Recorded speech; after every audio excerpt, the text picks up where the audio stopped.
Before we begin, if you enjoy deep dive true crime stories, long, detailed, and built like documentaries, make sure to hit subscribe and turn on the bell.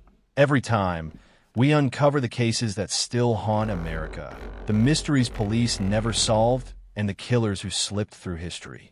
Your support helps bring more investigations like this to life. Now, let's step back in time to the days when one unknown man terrorized an entire region. In the late 1960s, Northern California was alive with change. Music echoed from San Francisco streets. Young people explored new freedoms. Communities thrived under the sunlit optimism of the West Coast. But even in bright places, shadows can grow unnoticed. Between 1968 and the early 1970s, an unidentified figure stepped out of that shadow. A figure who watched from distances, moved silently, and communicated loudly. He didn't just act. He announced himself. He branded himself. And he declared a twisted mission through letters and symbols. He called himself Zodiac. What followed became one of the most haunting mysteries in American history. A puzzle with missing pieces, scattered motives, and a name without a face. This is the deeper, longer story. A story worth more minutes because its weight deserves time. A story about fear, codes, communication, and questions that outlived the 20th century. Northern California in 1968 felt like the beginning of a beautiful era. But law enforcement across the Bay Area, Vallejo, Napa County, Solano County, and San Francisco, were unprepared for what would soon unite them. A figure who moved unpredictably between jurisdictions, communicating directly with newspapers and leaving cryptic puzzles in his wake. He did not choose victims based on personal relationships. He did not stand out. He blended into crowds, highways, and neighborhood roads. And while the nation was focused on politics and culture shifts, a new kind of terror was brewing quietly. Terrifying not because of overwhelming numbers, but because of the complete lack of identity behind the actions. The Zodiac Killer case officially begins in 1968, but the tension didn't peak until he began writing. His letters weren't frantic or chaotic. They were controlled, calm, almost theatrical. He enjoyed the spotlight. He orchestrated fear. He manipulated perception. And he became the symbol of a new type of criminal. A criminal who understood the power of media. To tell the Zodiac story, we must walk chronologically, moment by moment, through the incidents he is connected to. Some confirmed, some strongly suspected, and others claimed by the Zodiac himself. Crime 1. The Lake Herman Road Incident, December 20th, 1968. Two teenagers, David Faraday and Betty Lou Jensen, were driving near Lake Herman Road in Vallejo, a quiet, rural area, a place known for peaceful nights. That evening ended abruptly. Law enforcement arrived to a silent scene and no clear suspect. At the time, authorities labeled it a tragic, isolated event. Months passed. No link, no letter, no explanation. Not yet. Crime 2. Blue Rock Springs Incident, July 4th, 1969. On Independence Day, celebrations filled the Bay Area. But in the early hours of July 5th, officers responded to another attack. This time at Blue Rock Springs Park, only a short distance from the Lake Herman location. A survivor from this event offered the first key description. And then, a phone call reached police within 40 minutes. The voice calmly claimed responsibility for this incident, and the 1968 Lake Herman incident as well. That phone call marked a chilling turning point. This was no longer random. This was intentional, coordinated, and building towards something. Crime 3. First letters sent, August 1st, 1969. Three newspapers, the Vallejo Times-Herald, San Francisco Chronicle, and San Francisco Examiner, received nearly identical letters. They contained detailed claims of responsibility, new threats, and 1/3 each of a 408-character cipher. The writer demanded publication. He claimed more incidents would follow if ignored. The newspapers complied. Suddenly, California realized a serial predator was communicating publicly, strategically, and with absolute confidence. Crime 4. The 408 cipher solved, August 1969. A local schoolteacher, Donald Hardin, and his wife solved the 408-character cipher. Instead of revealing a personal identity, the decoded message described the writer's disturbing philosophy, a message about controlling fear, enjoying dominance, and seeking a sense of power. No name, no motive, only ideology. This was the moment the Zodiac narrative truly took shape. Crime 5, Lake Berryessa Incident, September 27, 1969. Two college students were spending the afternoon by Lake Berryessa, a scenic spot north of Napa. A man approached wearing a strange outfit and a symbol on his chest, the same circle with cross icon seen on the letters. This time, the Zodiac left a handwritten message on a nearby car, listing dates of prior incidents and signing with a symbol. For the first time, his written signature appeared at an incident scene itself.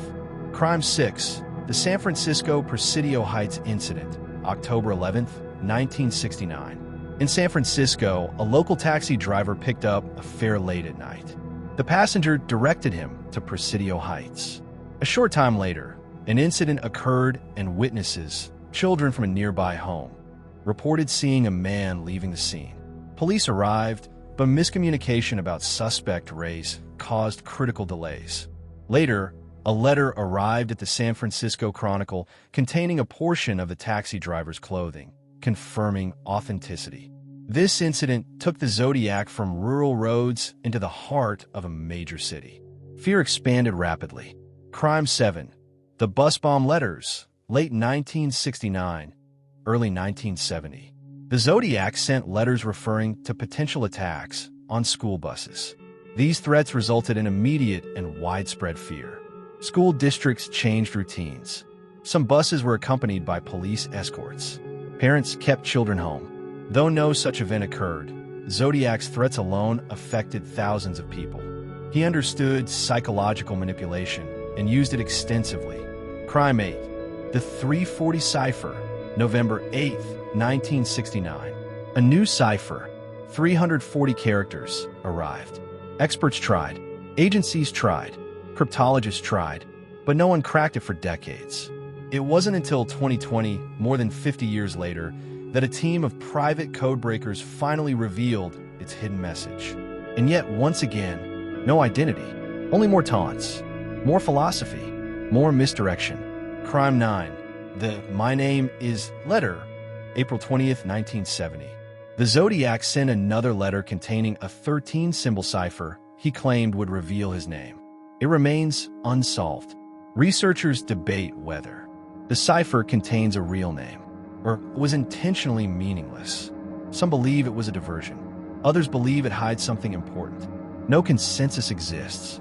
Crime 10, unconfirmed Lynx Southern California claims, 1970 to 1971. The Zodiac later claimed responsibility for incidents across California, though none were confirmed. These claims may have been attempts to amplify fear, acts of self-glorification, or unrelated incidents falsely attributed. But the letters, by that point, were unpredictable. Zodiac's communication style changed. Frequency dropped, but unpredictability rose. The Zodiac case quickly became one of the largest multi-jurisdiction investigations in United States history. Multiple counties, different police departments, and later, federal involvement. One, lack of unified command. Because incidents occurred in different counties, information sharing was inconsistent. Files were not centralized, and evidence was separated geographically. 2, suspects. Hundreds of names were reviewed. Dozens were thoroughly investigated. But the most famous was Arthur Lee Allen. He had suspicious behaviors, proximity to locations, concerning comments made to acquaintances. Yet, fingerprints did not match. Handwriting did not match. DNA did not match. Despite public belief, Allen was never proven connected. 3, eyewitness accounts. Descriptions varied by location. Some saw a heavy-set man. Others saw a slender one. Clothing and appearance details conflicted. Experts believe Zodiac may have altered appearance intentionally. 4, forensic limitations. At the time, DNA testing was non-existent. Fingerprint matching limited. Ballistic testing far less advanced. Much of what could identify him today simply wasn't available. 5. Media manipulation. Zodiac treated newspapers as part of his mission. He used press attention as a tool. He revised his own myth through letters. He controlled the tone of the narrative. No other American serial case had been shaped so directly by the criminal himself. What makes the Zodiac case endure is not only what happened, but what remains unknown. Unsolved mysteries. 1. Who was Zodiac? No suspect has ever been definitively linked. No DNA-confirmed identity exists. No confession has emerged. 2. What do the unsolved ciphers say? Several codes remain unbroken. The 13-symbol cipher. The 32-symbol map cipher. Additional smaller notes. Do they hide secrets? Or were they empty misdirection? 3. Why did communication stop?